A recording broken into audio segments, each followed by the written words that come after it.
Prayers kay Jimmy Butler mga bro, napadasal ang buong arena sa nangyari kay Jimmy Butler. Brutal injury ang natamo ni Jimmy Buckets, lungkot si Stephen Curry. Golden State Warriors versus Miami Heat, nagbabalik sa Chase Center si Andrew Wiggins, katapat ang nagbabalik lineup naman na si Jimmy Butler. Short-handed ngayon ang Warriors mga bro, wala si Draymond Green, out din ang leading scorer nila sa bench na si Melton. Andrew Wiggins para sa panimalang opensa ng Miami Heat, gandang depensa naman ni Davion Mitchell kay Moses Moody. Nag-switch sa depensa si Bam Adebayo kontra kay Steph, pero mintes ang first shot ni Curry beyond the arc.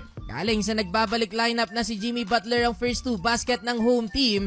Natirahan pa ng turnaround jumper ang dating kakampi na si Bam Adebayo. Nagkaroon ng mid-one ng Golden State, after niyan na iwang libre sa corner si Quentin Post. Kumana ng 7-0 run ng Warriors. Umalis sa daan ni Butler mga bro, etong si Stephen Curry, 9-6 lamang pa ang Golden State. Yun nga lang kumana din ng run ang Miami Heat, and one basket for Andrew Wiggins. Foul ang rookie ng Warriors. Pinagpahinga ni Steve Kerr si Jimmy Butler with 6 points in 5 minutes. Brandon Podziemski kumana din ng and one basket, sabay nag-flex pa sa bantay. Parang Lebron flex ang ginawa ni Pods. Kaso nga lang napatimeout ang Golden State matapos ang dalawang sunod na basket ng visiting team. Lamang na din ang Miami Heat, 15-12. After timeout, Stephen Curry ties the game, hitting his first 3-pointer mula yan sa corner. Pang 83rd straight games na din yan ni Steph with 3-point field goal. May problema nga lang ang Warriors dahil may 2 fouls na si Stephen Curry. Na foul pa sa 3 si Andrew Wiggins at naipasok mga bro ang 3 free throws. Kumana naman ng 3 pagtapos niyan si Davion Mitchell. Bagyang lumalayo mga bro ang Miami Heat. Hindi pa nilalabas ni Steve Kerr si Steph kahit may 2 fouls. Gandang assist sa ilalim para kay GP2. Naiwang libre nga lang after niyan si Andrew Wiggins. Late na ang depensa ni Payton. Another assist for Stephen Curry. Basket naman para kay Trace Jackson. Pinagpahinga na din pagtapos niyan si Stephen Curry. Ipinasok si Jimmy Butler. Triple J, alley-oop assist para kay Khalil Ware. Bawi naman ng basket ang rookie na si Will Richard mula sa assist ni Jimmy Butler. Al Horford nakapagambag din ng 3 mga bro sa Warriors. Unti-unting dumidikit ang Golden State sa pagbalik ni Jimmy Butler. Showtime nga lang si Ware, reverse dunk para sa big man ng Miami. Attack mode si Jimmy Butler, after niyan kontra kay Norman Powell. Pinagpaglang ni Jimmy ang depensa ni Norman Powell. And one, nag-commit pa ng turnover ang Miami Heat. 4 na players ng Golden State ang handang tumakbo sa play na to mga bro, but Jimmy Butler takes that basket, slam dunk, hype pa sa bench si Stephen Curry. Inikot-ikot ang tuwalya.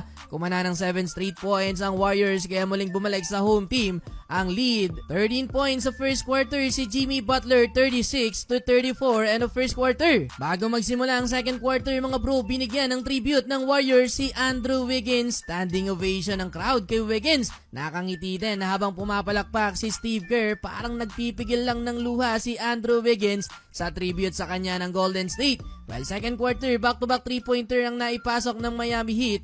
Galing kay Triple J yan at Norman Powell. May sagot ang Warriors dyan. Sumagot ng 3 si Quentin Post. Nabigyan pa ng big man ng alley-oop assist etong si GP2. Kaso binawi lang din agad yan ng Miami Heat na kumana din ng 5 straight points. Mismatch sa ilalim si Moses Moody kay Khalil Ware. Medyo alat pa ang shooting ni Stephen Curry. Nakakisang field goal pa lang, buti na lang kumana ng 7-0 run ng Golden State. Moses Moody with double-digit scoring, halfway mark. Gumamit ng challenge si Steve Kerr. Out of bounds ang initial call kay Will Richard. Pero dahil sa challenge ng Warriors, nakitang may foul sa play na yan si Davion Mitchell. Back and forth lang ang laban mga bro. Lala mga Warriors, babawi naman agad ang Miami Heat. Eto, Buddy Hield hitting wing 3-pointer. Sabay tingin pa kay Wiggins. Kahit wala si Melton, solid pa din naman ang bench scoring ng Golden State. Finally, Stephen Curry basket, another corner 3. Back-to-back basket para sa greatest shooter.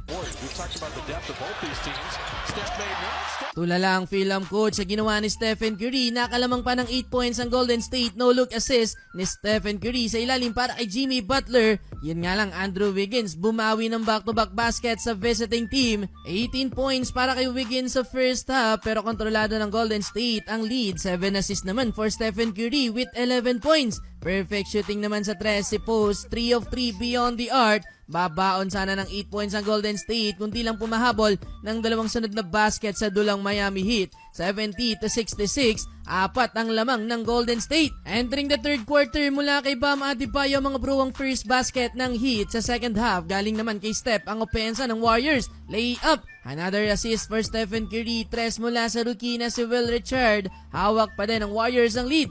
But may malaking bad news nga lang sa Warriors dahil itong si Jimmy Butler ay nagtamo ng brutal injury mga bro sa play na to. Biglang namilipet sa sakit si Jimmy Butler.